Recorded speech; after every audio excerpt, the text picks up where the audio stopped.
بسم اللہ الرحمن الرحیم۔ السلام علیکم ورحمۃ اللہ وبرکاتہ۔ اس پروگرام میں ہم جانیں گے نماز کے مسائل کے بارے میں، اور یہ نماز کے مسائل سیریز کا پروگرام نمبر 2 ہے۔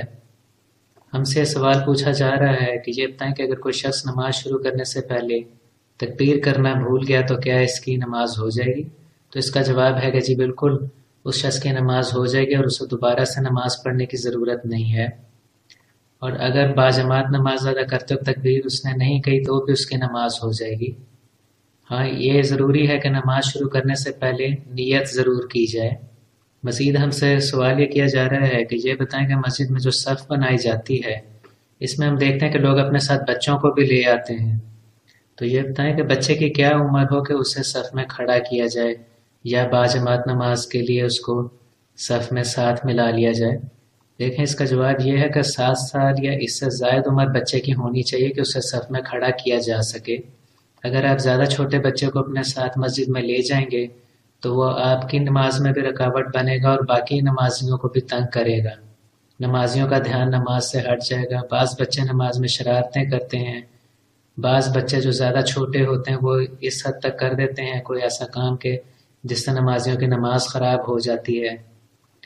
ایسے میں زیادہ چھوٹے بچوں کو مسجد اپنے ساتھ نہ لے کے جائیں، کیونکہ وہ باقی نمازیوں کے لیے پریشانی کا سبب بنتے ہیں۔ بچے کی عمر 7 سال یا اس سے زیادہ ہو تو اسے صف میں کھڑا کیا جا سکتا ہے۔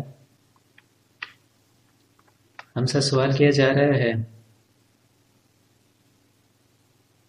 کیا مؤذن اقامت کے بعد امام بن کر نماز پڑھا سکتا ہے؟ تو جی بالکل، جو کوئی شخص مؤذن ہے اور وہ مسجد میں اذان دیتا ہے، اس کے بعد وہ امام مسجد بن کے بھی نماز پڑھا سکتا ہے، لیکن اس کے لیے یہ ضروری ہے، اس بات کا خیال رہے کہ وہ قرآن کریم کا علم رکھتا ہو، اس پر اس کو عبور حاصل ہو۔ ہم سے سوال پوچھا جا رہا ہے کہ کیا ایک نماز کو دوسری نماز تک مجبوری کے تحت مؤخر کیا جا سکتا ہے؟ یعنی مان لیجئے کہ کوئی شخص اگر سفر میں ہے، حالت سفر میں، تو پھر سفر کرنے کے دوران اگر اس سے کوئی نماز لیٹ ہو جاتی ہے لیکن نماز کا وقت ابھی بھی موجود ہے، تو کیا وہ سفر کے بعد اسے پڑھ سکتا ہے؟ جی بالکل پڑھ سکتا ہے۔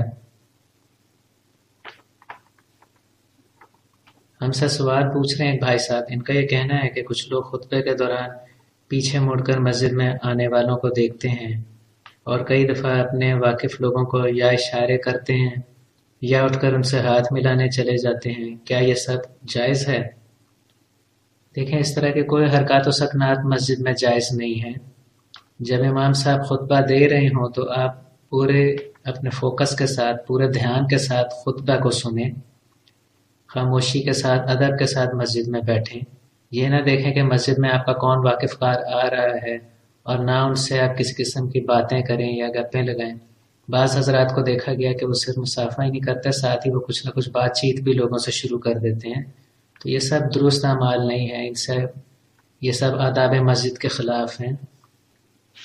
پھر ہم سے سوال پوچھا جا رہا ہے کہ ہم دیکھتے ہیں کہ کچھ لوگ باجماعت نماز ادا کرنے کے لیے جب لیٹ ہو جاتے ہیں، جب وہ گھروں سے یا دکانوں سے نکلتے ہیں تو وہ مسجد کی طرف دوڑ لگا دیتے ہیں۔ کہیں فوری طور پر دوڑ کر جانا ٹھیک ہے؟ اس کا جواب یہ ہے کہ اگر آپ باجماعت نماز کے لیے مسجد جاتے ہوئے لیٹ بھی ہو جائیں تو آپ کو دوڑتے ہوئے نہیں جانا چاہیے۔ ایسا نہیں کرنا چاہیے کہ آپ کہیں کہ ہم لیٹ ہو رہے ہیں تو بھاگ کر مسجد میں پہنچ جائیں۔ آپ مناسب رفتار میں مسجد میں جائیں، نہ سستی اور کاہلی کا مظاہرہ کریں کہ آپ کی باجماعت نماز ہی گزر جائے، اور نہ اتنی تیزی سے بھاگ کر جائیں کہ آپ خدا نہ خواستہ کسی حادثے کا، کسی ایکسیڈنٹ کا یا خود شکار ہو جائیں یا راستے میں جانے والے لوگوں کے لیے تکلیف دہ بن جائیں۔ ہم سے سوال کیا جا رہا ہے کہ اللہ تعالیٰ کے خوف یا توبہ کے خیال سے نماز میں اگر کوئی شخص تھوڑی دیر تک روتا رہے تو اس کی نماز کیا خراب ہو جائے گی؟ یہ سوال ہم سے کئی بہنوں نے بھی پوچھا ہے۔ ان کا یہ پوچھنا ہے کہ نماز کے دوران کئی دفعہ ہمیں رونا آ جاتا ہے تو کیا ہمارا رونا ٹھیک ہے؟ اس سے ہماری نماز ضائع تو نہیں ہو جاتی؟ تو اس سوال کا جواب ہے کہ آپ کی نماز ہو جائے گی، نماز ضائع نہیں ہوگی، لیکن جہاں آپ کو یہ بتانا ضروری ہے کہ آپ کو اگر رونا آتا ہے عبادت کے دوران تو وہ صرف اللہ تعالیٰ کے لیے ہونا چاہیے۔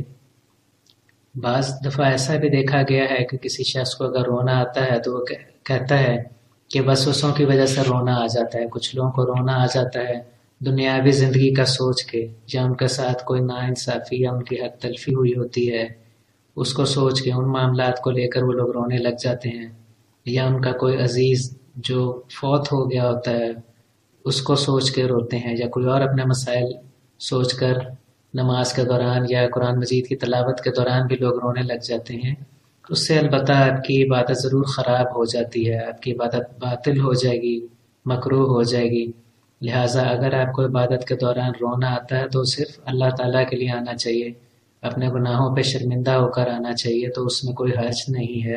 ہم سے سوال پوچھا جا رہا ہے کہ یہ بتائیں کہ نمازی کے سامنے سے کیا گزرنا جائز ہے؟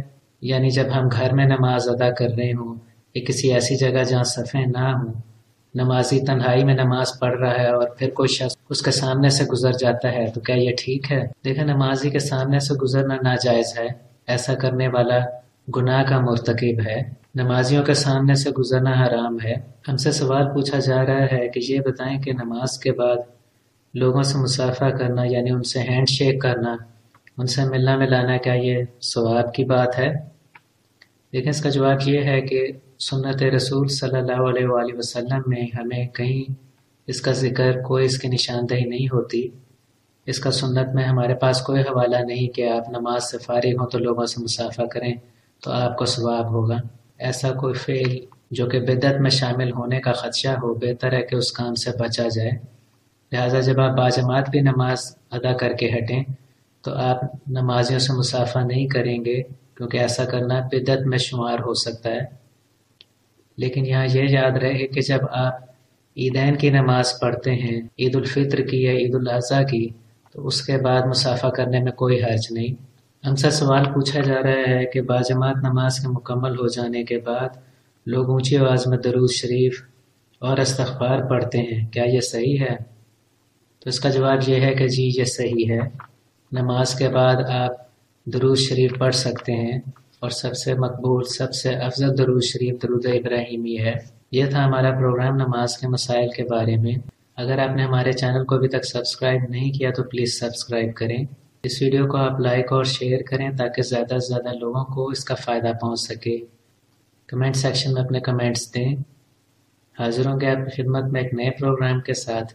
اجازت دیجیے۔ اللہ حافظ۔